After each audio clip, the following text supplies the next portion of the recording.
In this video, we're given a couple of right triangles and we're asked to solve the triangles. And all this means is we need to figure out all the missing angles and all the missing sides. So here in part A, I already have written out SOHCAHTOA because that's going to help me use any trig ratios that we're going to apply to our triangle here to help me solve. So let's see. We want to figure out all the angles first, right? So here I'm going to write A, B, and C. Capital A, B, and C will represent all of the angles. And as you can see, we're given angle A, so I could go ahead and fill in 30 degrees. And we're also given angle C, that's our right angle, which is 90 degrees. And now we have to figure out what B is.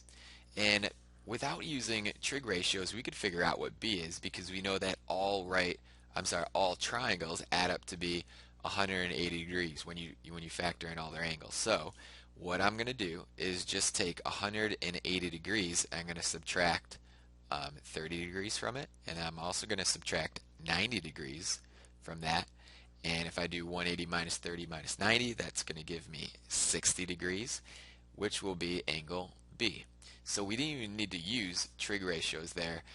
We just applied this idea. But now we need to find our missing sides. So the side that is across from the big A is usually a little a, and that represents side A. So we need to figure out that. And then the side that's across from angle B is going to be little b, and that looks like it's 5, so we don't have to figure out what that is. That's going to be 5. But we do need to know what C is, because across from big C is going to be little c, that's our side C. Okay, now here's where I'm going to use trig ratios. So let's go with an angle that I have right here that's going to be 30 degrees. And we're going to use the adjacent side right here, which is 5, to help me find, let's go with side A here. And that's going to be the side that's opposite of angle A. So if we're using the side that's opposite, so O for opposite, and the A is going to be adjacent here, we'll say ADJ so you don't get that confused with angle A, and then this will be the opposite side.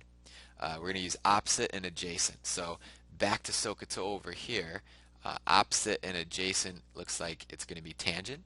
So I'm going to set up that equation. That's going to be tangent of 30 degrees equals our opposite side, which was side A, divided by our adjacent side, which was side B, and we know that to be 5. Now to solve this, I'm going to take this fraction over here, I'm going to multiply it by 5 because 5 over 5 is 1, so that cancels out. And then to keep things balanced, I have to multiply the left side by 5 as well. And now I'm going to rewrite everything. If we plug 5 times tangent of 30 into the calculator, we're going to get our value for A, which is approximated. And that's going to be about 2.9. So we can plug that in for A right here. Now, one thing that you could use if you don't really like the trig ratio is you could use the Pythagorean Theorem because we have two sides of a right triangle. So you could bring in the whole a squared plus b squared equals c squared formula and you could solve it that way. But since we're using trig ratios, let's just stick with that for now. Okay, I'm going to go with angle A again here, and I want to figure out what side C is. Well, that's going to be the hypotenuse because it's the longest side. And then we know that B right here is 5, and that's going to be the adjacent side according to angle A. So we're going to use the adjacent and the hypotenuse here, and that's going to be, looks like cosine. So I set up my equation for cosine now. And there we go, we've got cosine of 30 degrees equals 5 over side C. And we're going to solve this, so I want to get C by itself. That means I need to get it out of the denominator. So to get it out of the denominator, I'm going to multiply the top part by C, because if we have C over C, that goes away. But I have to keep my equation balanced, so I multiply the left side by C as well, and I'm going to rewrite my equation. That's going to be C times cosine of 30 degrees equals 5. But remember, we want to get C by itself. So let's get rid of this cosine of 30, and that means we want to divide by a cosine of 30. Right? So cosine of 30 over cosine of 30 cancels out because that's just going to be 1, and we divide this side by the same thing. So now I'm going to rewrite my equation, and that's going to be what the value of c is. C is going to be 5 divided by our cosine of 30 degrees. And I'm going to use my calculator to get that. It's going to be about 5.7. Well, 5.77, we'll do that. So the C is going to be 5.77. Okay, on to part B. So we're going to do the same thing. We're going to solve the triangle, but we're given just two different sides. We're not given any angles here. So the first thing that I'm going to do is just fill in everything that we know. Our angle C is our right angle, so that's going to be 90 degrees. I could always do that. We don't know what angle A and B are, but we do know the side that's across from angle A is 11.5. That's going to be our little a. So I'll write in 11.5 here. And then in that same manner, across from angle B is going to be our little b, which is side B, and that's going to be 15.1. So we need to find angle C as well.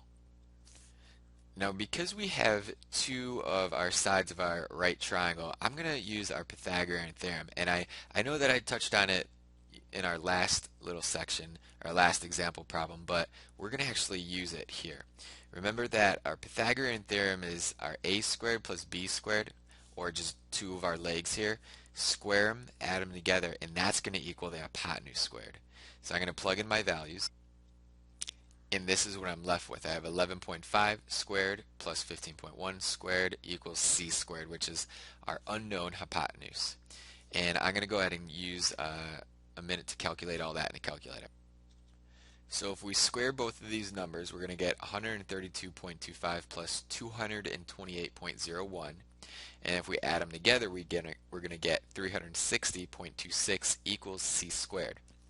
Now, to undo the squaring of c, we want to take the square root of it, which means we have to take the square root of this side as well. And then when we do that, we're going to get c approximately equaling 18.98. We're going to round that answer.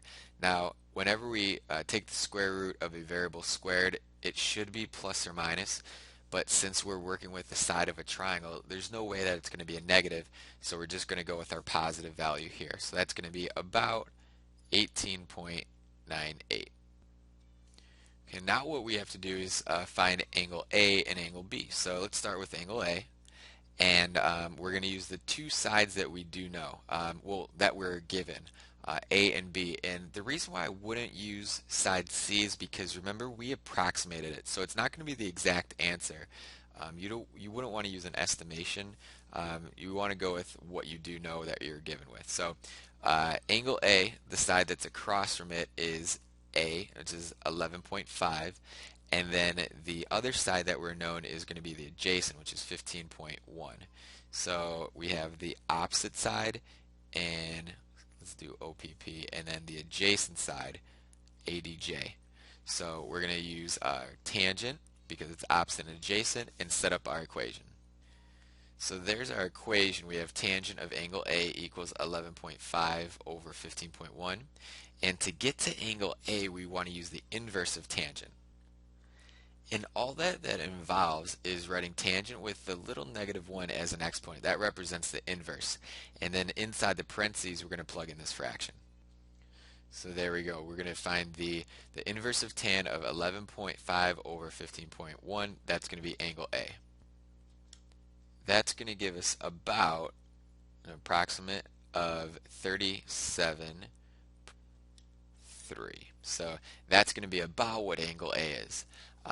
To figure out what angle B is, then you would just do another trig ratio, but the quicker way is just to use the idea that all angles of a triangle add up to be 180 degrees. So I'm going to take 180 degrees and I'm going to subtract angle A, which we just found to be about 37.3, and then we're also going to subtract our 90-degree angle that we already know.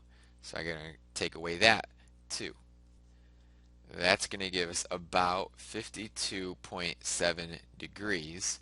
I'm going to plug that in for angle B here, 52.7 degrees, And I also want to plug in our value for angle A, which was 37.3 degrees.